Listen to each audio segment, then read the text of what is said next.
Pukul 17.25. Herman masih saja termenung di kursi tengah rumahnya. Tangannya menopang kepala di ujung kursi sambil menatap ke arah jendela. Di luar jendela, gemuruh hujan masih saja terlihat mengguyur permukaan bumi. Kakinya begitu berat untuk melangkah. Tapi hatinya tak kuasa ketika melihat dari celah pintu kamar terbaring seorang istri dan anak gadisnya. Mengingat tak ada persediaan nasi untuk makan malam nanti. Hingga pada saat bersamaan dengan terdengarnya suara adzan maghrib, hujan pun mulai terlihat sedikit mereda. Tak ingin membuang kesempatan, Herman pun langsung mengambil jaket ojolnya, lalu bergegas mengeluarkan motor yang terparkir di dalam rumahnya. Istrinya yang sedari terbaring tiba-tiba terbangun ketika ia mendengar suara standar motor yang diangkat oleh kaki Herman. "Loh mas, nggak salat maghrib dulu mas, sambil nunggu hujannya benar-benar berhenti?" ucap istri Herman sambil berjalan ke arah Herman. "Ah, nanti aja mah, keburu malam, nanti malah makin besar hujannya," jawab Herman sambil mencium kening istrinya. Singkat cerita, seiring sejalan dengan berakhirnya qomat adzan maghrib, Herman sudah melajukan sepeda motornya.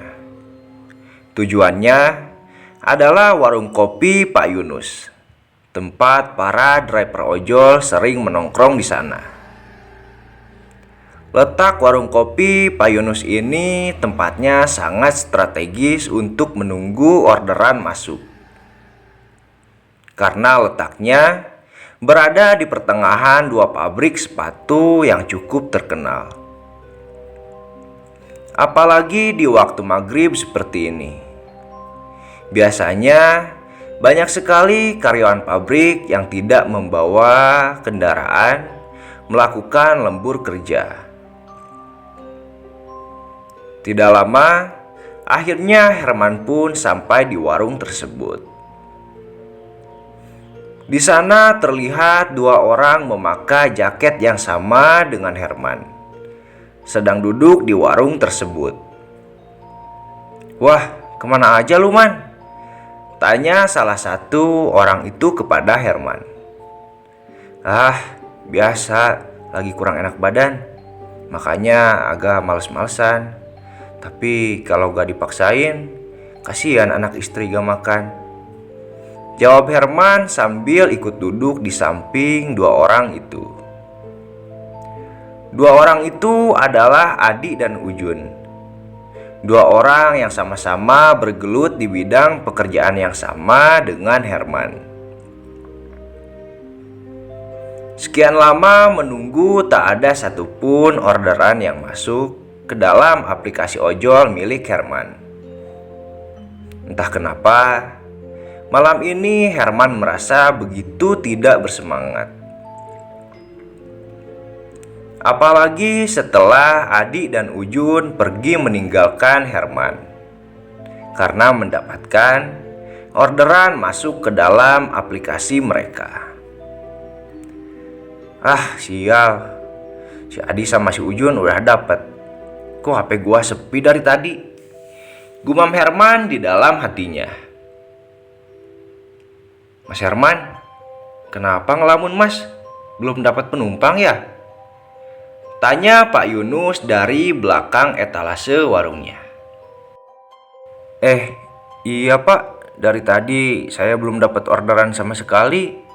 Ditambah lagi, gak tahu kenapa malam ini perasaan saya gak enak," ucap Herman menjawab pertanyaan Pak Yunus. "Ah, gak sholat maghrib kali tadi kamu. Kan kamu tadi datang ke sininya pas waktu sholat maghrib. Canda Pak Yunus sambil sedikit tertawa. Wah, bapak ini sholat dong pak. Masa nggak sholat? Kan sholat itu kewajiban. Jawab Herman kembali, yang tentu saja dia berbohong. Jelas-jelas saat mendengar azan maghrib tadi, dia langsung berangkat ke warung Pak Yunus. Saat sedang berbincang, tiba-tiba HP milik Herman berbunyi. Jelas aja, dia langsung melihat ke layar HP-nya. Ah, akhirnya ada juga yang masuk, ucap Herman. Dapat orderan ya man? Senyum-senyum gitu, tanya Pak Yunus sambil berjalan menghampiri Herman. Ngomong-ngomong, nganter kemana tuh? Hati-hati loh, katanya lagi gak enak hati. Harus banyak-banyak istighfar loh man. Ah, bapak ini pak, penjemputan di daerah A, tujuannya sih ke daerah C pak. Mendengarnya Pak Yunus sedikit melongo ke wajah Herman. Yang bener man, ini kan udah jam 8 malam. Yakin kamu mau nganter ke daerah C? Ucap Pak Yunus. Emangnya kenapa pak? Nggak apa-apa sih man. Tapi kamu tahu sendiri kan, daerah C itu sepi banget kalau malam hari. Sore hari aja udah jarang ada orang. Coba deh cek lagi. Perasaan daerah itu gak ada rumah loh. Iya ya pak, gak ada rumah kan di situ. Di situ kan kebun teh semua. Ah, mungkin ini pekerja kebun tehnya pak. Di tengah kebunnya kan ada kantor. Mungkin dia mau ke sana. Jawab Herman sambil melangkah menghampiri motornya, meninggalkan Pak Yunus yang masih duduk di kursi warungnya.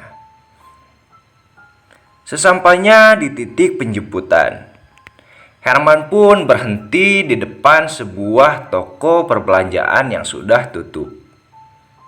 Herman langsung membuka HP-nya dan mengabari jika dia sudah sampai di titik penjemputan. Baru saja ingin mengirim pesan, tiba-tiba penumpangnya sudah lebih dulu mengirim pesan kepada Herman. Mas, ini saya di seberang mas. Isi pesan dari penumpangnya. Herman pun langsung melihat ke arah seberang. Ia pun tersenyum melihat seorang wanita berpakaian hitam sedang berdiri di pinggir sebuah bengkel. Dengan segera ia pun menghampiri wanita tersebut. Mbak Karin ya? Tanya Herman kepada wanita itu. Wanita itu hanya menganggukkan kepalanya. Herman pun menyodorkan helm kepada wanita itu. Ini mbak, biar aman pakai helm ya. Wanita itu mengambil helm yang disodorkan oleh Herman. Namun anehnya, dia malah kembali menyodorkan helm itu kepada Herman. Loh, kenapa, Mbak? Gak usah, Mas. Jawab wanita itu. Oh, ya udah kalau begitu. Naik, Mbak, sesuai titik kan, Mbak? Saat wanita itu sudah menaiki motor, Herman pun melirik ke arah bengkel di sampingnya untuk menyapa 3 orang laki-laki yang berada di sana. Namun saat Herman melirik ke arah mereka, Herman merasa aneh ketika melihat ketiga orang di bengkel itu semuanya berdiri sambil melihat ke arah Herman. Kenapa mas? Tanya salah satu orang di bengkel itu. Oh enggak mas, saya duluan mas ya. Jawab Herman sambil melajukan motornya. Hati-hati ya, teriak salah satu orang di bengkel itu. Herman tidak menjawab karena menurutnya Pria itu berteriak kepada wanita yang dibawanya. Oh, mungkin itu suami wanita ini, gumam Herman di dalam hatinya. Bukan, Mas. Herman pun terkejut mendengar wanita di belakangnya berkata seperti itu. Seperti menjawab apa yang Herman pikirkan di dalam hatinya. Loh, Mbak ngomong ke saya? Tanya Herman. Enggak, Mas, jawab wanita itu. Perjalanan terus mereka lanjutkan. Dan lagi-lagi di tengah perjalanan, Herman kembali bertanya, Mbak, kalau boleh tahu, ini Mbak ke daerah C mau ngapain ya? Setahu saya di situ nggak ada rumah, Mbak. Namun wanita itu tidak menjawab pertanyaan Herman karena merasa tidak enak hati. Herman pun enggan untuk mengulang pertanyaannya kembali. Jalanan pun sudah semakin sepi. Kini mereka sudah memasuki jalanan yang sudah tidak ada bangunan rumah sama sekali. Penerangan pun hanya mengandalkan lampu dari motor Herman. Dan tiba-tiba wanita itu berkata, Mas, di belokan sana berhenti sebentar ya. Nanti ada anak saya mau ikut. Herman pun mengerutkan keningnya mendengar ucapan wanita itu. Setaunya di daerah itu tidak ada rumah sama sekali. Namun Herman hanya mengiyakan ucapan wanita itu. Saat mulai berbelok, lampu motor milik Herman samar-samar seperti menyorot manusia di pinggir jalan tersebut. Awalnya Herman agak kaget. Namun ketika semakin dekat, wanita di belakang Herman menepuk pundaknya. Mas, berhenti Mas, itu anak saya. Herman pun memberhentikan motornya tepat di depan anak itu. Anak laki-laki yang umurnya sekitar 6 atau 7 tahun. Tanpa disuruh, anak itu langsung naik ke atas motor di jok bagian depan. Tepatnya duduk di depan Herman. Herman cukup risih dengan anak itu yang duduk di jok bagian depan. Karena Herman mencium bau yang tak sedap dari kepala anak itu. Entah itu bau apa, karena seumur-umur Herman belum pernah mencium bau seperti itu. Mbak, anaknya gak di tengah aja, Mbak, biar gak masuk angin, ucap Herman. Namun wanita itu menjawab, jalan aja Mas. Jawaban yang tidak sesuai dengan pertanyaan Herman. Di perjalanan Herman merasa heran dengan penumpang yang dibawanya, apalagi dengan anak lelaki itu. Dari mana ya anak ini? Kok berani sekali dia nunggu ibunya di tempat gelap seperti ini? Jelas-jelas di sini kan jauh dari rumah warga, gumam Herman di dalam hatinya. Belum usai rasa heran di hatinya, tiba-tiba Herman melihat HP yang dijepit di dekat speedometer miliknya menyala sendiri. Dan terlihat layarnya pun bergerak sendiri mematikan data internetnya. Herman pun kembali menyalakan datanya. Namun setelah dinyalakan, tiba-tiba sinyalnya menghilang begitu saja. Bukan menghilang karena kekurangan sinyal, namun sinyalnya benar-benar tercakra berwarna merah. Aduh, HP saya nggak ada sinyal, Mbak. Mbak tahu jalannya kan dari sini? Kalau tahu Mbak tunjukin aja ya jalannya. Iya mas, jawab wanita itu. Perasaan Herman cukup tenang karena wanita itu tahu jalan tujuannya. Setelah lama menyusuri jalanan, ternyata jalanan itu tidak ada belokan sama sekali. Hanya satu arah memanjang tanpa ada pertigaan atau perempatan. Di pinggirnya dikelilingi oleh perkebunan teh yang sangat luas. Mbak, ini masih jauh mbak. Perasaan sebelum berangkat tujuannya gak sejauh ini, tanya Herman. Sebentar lagi mas, jawab wanita itu. Sebentar lagi dan sebentar lagi. Setiap kali Herman bertanya jarak kepada wanita itu. Namun jawabannya tidak sesuai dengan kenyataan. Nyatanya dari tadi mereka belum juga sampai ke tujuan. Sudah lelah, Herman pun tak ingin bertanya lagi. Apalagi Herman dibuat kesal dengan anak laki-laki yang tidak mau diam di atas motornya. Badannya terus bergoyang-goyang. Jelas itu sedikit mengganggu keseimbangan motornya. Ingin sekali Herman memarahi anak itu. Namun tidak mungkin dia memarahi anak orang lain di depan ibunya. Apalagi dia adalah penumpangnya. Kak, cium deh kak. Tiba-tiba anak itu menengadahkan kepalanya melihat ke arah Herman sambil berkata seperti itu. Cium apa dek? Tanya Herman. Namun anak itu tidak menjawab. Dia malah tertawa sambil kembali melihat ke arah depan jalan. Namun tiba-tiba Herman benar-benar dibuat ingin muntah karena mencium bau kepala anak itu yang semakin menyengat.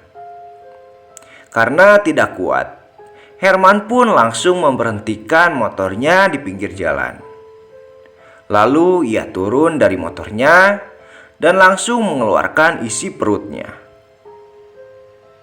Loh, kenapa mas muntah? Tanya wanita itu kepada Herman. Anak kecil itu tertawa melihat Herman muntah di pinggir jalan. Enggak, Mbak. Kayaknya saya masuk angin ini, Mbak. Ucap Herman berbohong.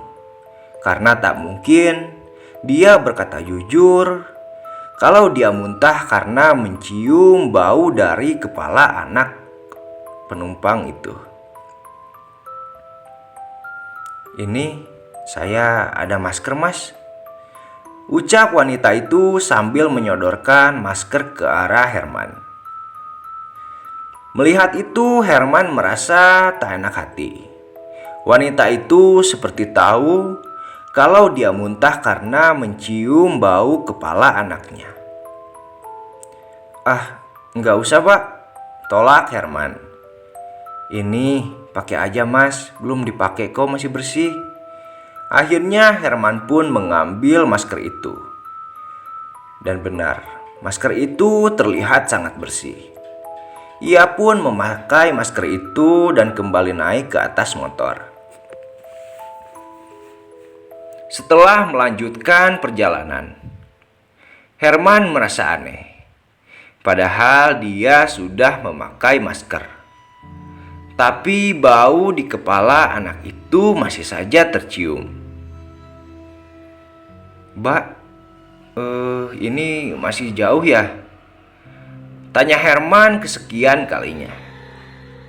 Sudah dekat kok mas, jawab wanita itu. Mendengar jawabannya, Herman pun bergumam di dalam hatinya. Sebentar lagi, dari tadi gak sampai-sampai. Saat bergumam seperti itu, tiba-tiba Herman dibuat kebingungan. Tatkala penumpang wanita itu berkata, "Mas, kita ini mau kemana ya?" Jelas Herman pun terkejut. Jelas-jelas dari tadi wanita itu yang menunjukkan arah jalannya.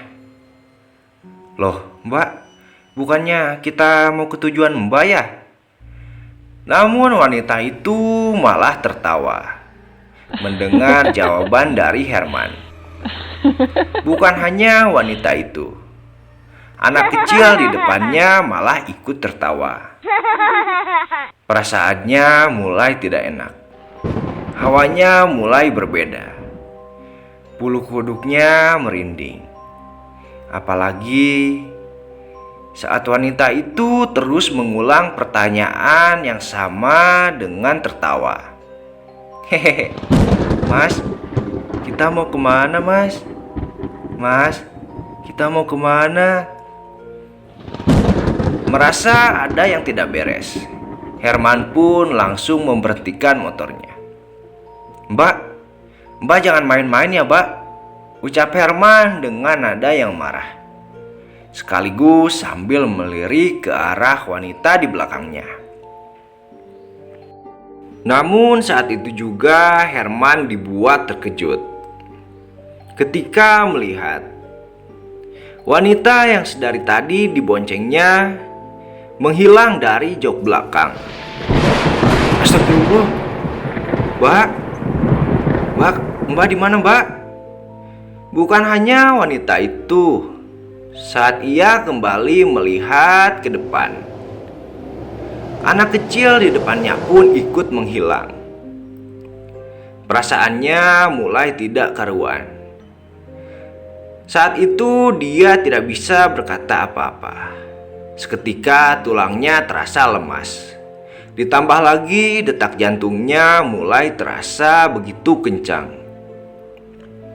Ia pun mulai sadar bahwa wanita dan anak kecil yang sedari tadi dibawanya bukanlah manusia.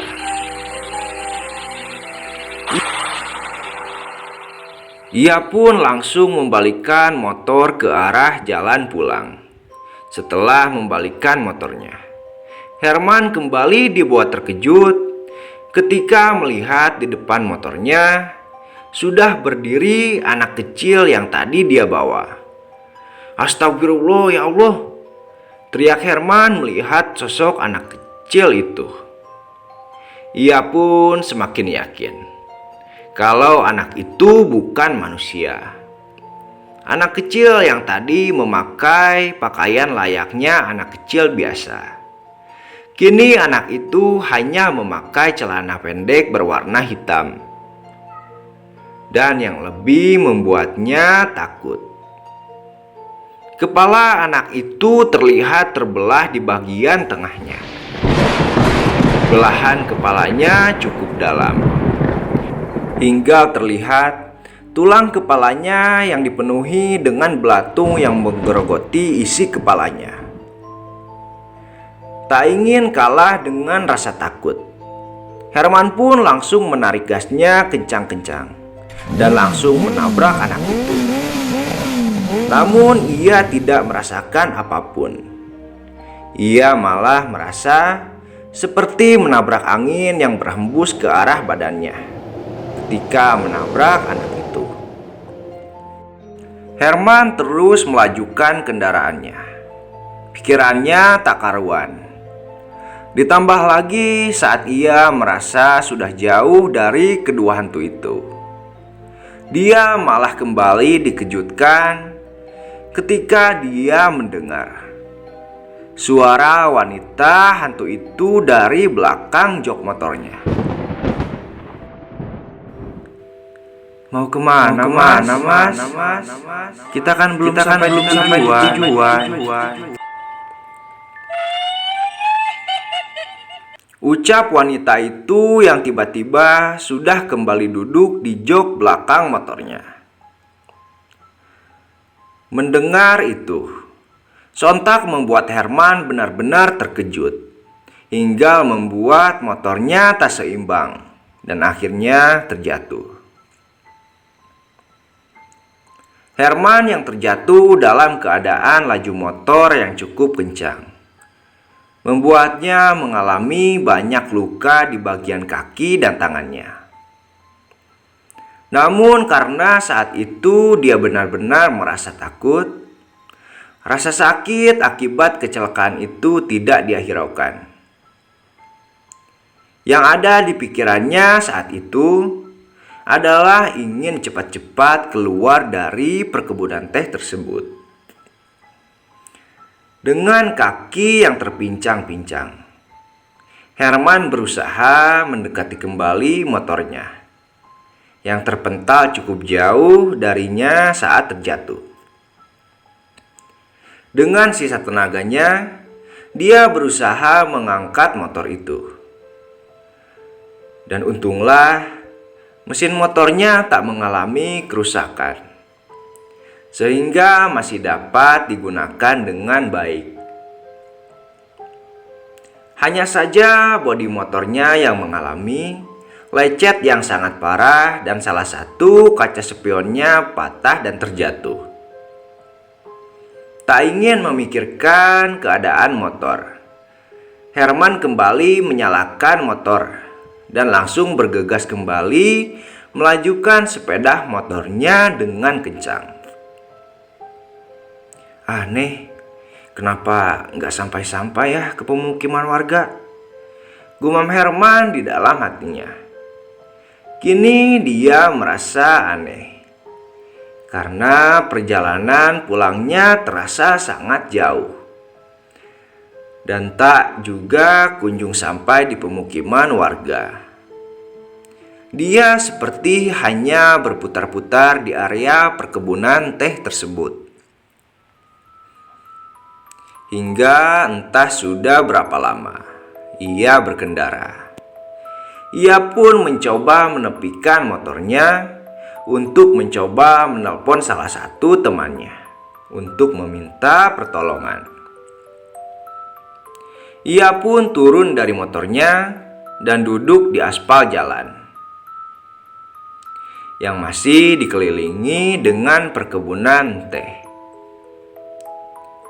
Saat ia merogoh saku untuk mengeluarkan handphonenya, terlihat layar HP-nya mengalami retak yang sangat besar. Mungkin akibat insiden terjatuh dari motor tadi. Namun yang membuat Herman panik bukan itu, tapi sinyal HP miliknya benar-benar tak ada. Hanya terlihat cakra berwarna merah pada bagian sinyalnya. Bersamaan dengan itu, dengkul kakinya terasa benar-benar sangat sakit. Celana lepis di bagian dengkulnya pun terlihat robek. Ia pun memanjangkan kakinya, lalu menyalakan senter HP untuk melihat seberapa besar luka di dengkulnya. Namun saat senter HP mengarah ke bagian dengkulnya, perhatiannya kembali teralihkan dengan sesuatu hal yang benar-benar menambah rasa panik di hatinya. Cahaya senter HP yang melebar menyorot suatu benda yang memantulkan cahaya dari senternya. Benda itu tergeletak di aspal, yang ternyata itu adalah kaca spion motor milik Herman yang patah pada saat dia terjatuh tadi.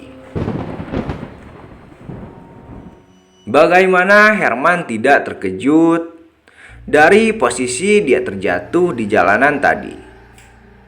Dia sudah melajukan motornya ke arah pulang sekitar 20 menitan. Yang otomatis jika dipikir dengan nalar, posisinya pasti sudah jauh dari awal tempat dia terjatuh. Herman yang merasa dari tadi tak kunjung sampai ke pemukiman warga. Dan dengan Herman yang kembali menemukan kaca spion yang terjatuh tadi, ini telah membuktikan kalau sedari tadi Ia hanya berputar-putar di perkebunan tersebut. Herman mulai putus asa. Niat hati ingin mencari nafkah untuk anak dan istrinya, malah mengalami kejadian yang tidak pernah dia duga sebelumnya. Air matanya tak sanggup dia tahan. Pikirannya mulai kembali teringat dengan anak dan istrinya yang menunggunya pulang membawa makanan.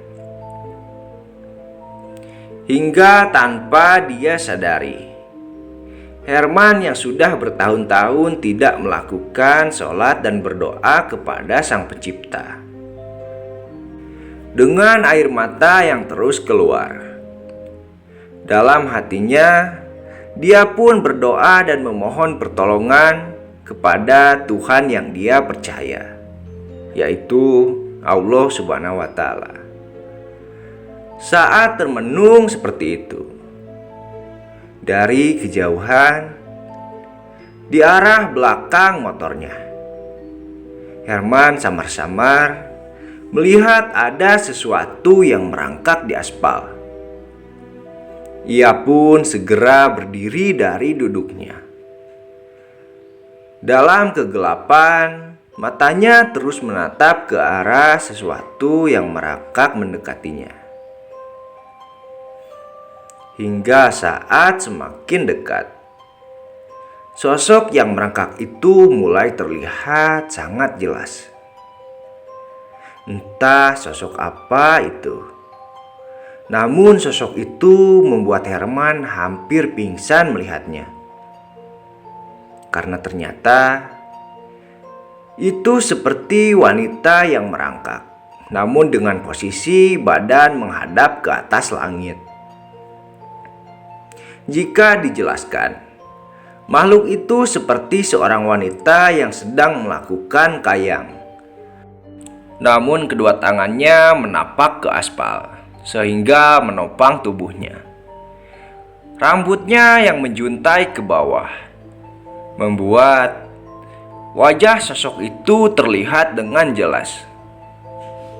Wajahnya begitu hancur, dan bukan hancur biasa, karena seluruh permukaan wajahnya begitu menyeramkan, seperti dipenuhi luka bakar yang masih basah. Tidak terlihat bagian mata, hidung, ataupun mulut. Hanya luka seperti terbakar dan dipenuhi banyak nanah yang mengucur. Badan Herman mulai gontai melihatnya. Namun untunglah dia tidak pingsan di sana. Dengan badan yang bergetar, ia langsung kembali naik ke atas motor dan langsung pergi menjauh darinya. Semakin jauh detak jantungnya malah semakin kencang, karena sosok hantu itu terus tertawa. Dan semakin jauh, suara tawa itu malah terasa begitu dekat. Mendengar suara hantu itu yang tak kunjung hilang, dia pun mulai beristighfar dan terus menyebut nama Allah. Hingga dari kejauhan, pandangannya mulai terfokuskan pada suatu titik cahaya berwarna kuning. Melihat itu, dia merasa seperti ada harapan. Dia pun langsung menambah kecepatan motornya sambil terus beristighfar. Namun anehnya, walau dengan kecepatan yang sangat cepat, ia tak kunjung sampai di cahaya kuning tersebut. Ya Allah, tolong hamba ya Allah.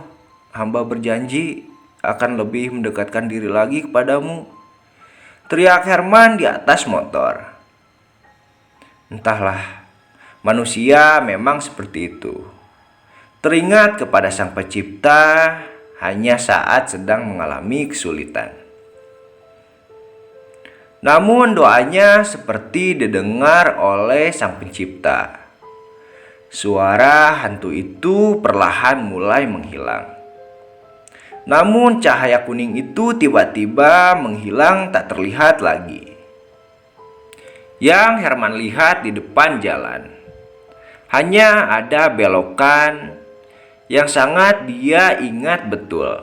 Belokan tersebut, ya, belokan di mana saat penumpang setan wanita itu menyuruh Herman untuk memberhentikan motornya karena ada anaknya yang berdiri di belokan tersebut. Hati Herman mulai tenang karena kini ia tidak berputar-putar lagi di jalanan yang tadi. Saat Herman mulai memasuki belokan tersebut, Herman kembali dibuat terkejut saat ia melihat anak kecil tadi sudah berdiri lagi dengan pakaian seperti awal mereka bertemu. Anak kecil itu menadahi Herman sambil tersenyum kepadanya. Walau sudah berwujud seperti manusia kembali, tapi Herman tak ingin terus melihat anak itu dan menambah kecepatan motornya. Karena kini Herman sudah tahu bahwa anak itu bukan manusia. Tak lama kemudian, akhirnya Herman pun kini mulai memasuki pemukiman warga. Di samping kiri kanannya mulai terlihat ada beberapa rumah yang sudah mulai sepi. Hingga akhirnya Herman pun sampai di titik awal ia menjemput wanita hantu itu. Kalau kalian masih ingat titik penjemputan hantu wanita itu, posisinya ada di samping sebuah bengkel. Dan Herman ingat saat ia membawa penumpang tadi, Herman sempat berpikir salah satu orang di bengkel yang berteriak mengucapkan hati-hati adalah suami atau kerabat wanita itu. Karena masih penasaran dengan hantu wanita tadi. Ditambah lagi, ban motor bagian belakangnya terasa kekurangan angin. Herman pun akhirnya singgah di bengkel itu untuk menambah angin dan sekaligus ingin bertanya perihal sosok wanita tadi. Keadaan bengkel itu saat itu sudah sepi. Herman hanya melihat ada seorang lelaki yang sedang terbaring di kursi yang ada di dalam bengkel tersebut. "Permisi pak, pak, permisi pak," ucap Herman mencoba membangunkan orang yang terbaring tersebut. "Oh iya, ada yang bisa saya bantu mas?" ucap pemilik bengkel itu sambil terbangun dari pembaringannya, yang ternyata seorang pria berusia sekitar 40 tahunan. "Ini pak, saya mau nambah angin," ucap Herman kembali. "Loh, mas yang tadi ngomong sendirian di depan bengkel saya kan mas?" Mendengar ucapan pemilik bengkel itu membuat Herman kebingungan. Belum sempat Herman menjawab, orang itu kembali bertanya, "Habis kecelakaan di mana mas? Sampai lecet-lecet begitu?" "Iya pak, tadi saya jatuh dari motor." Begini pak, saya sekalian mau tanya, perempuan yang tadi saya jemput di samping bengkel bapak itu siapa ya?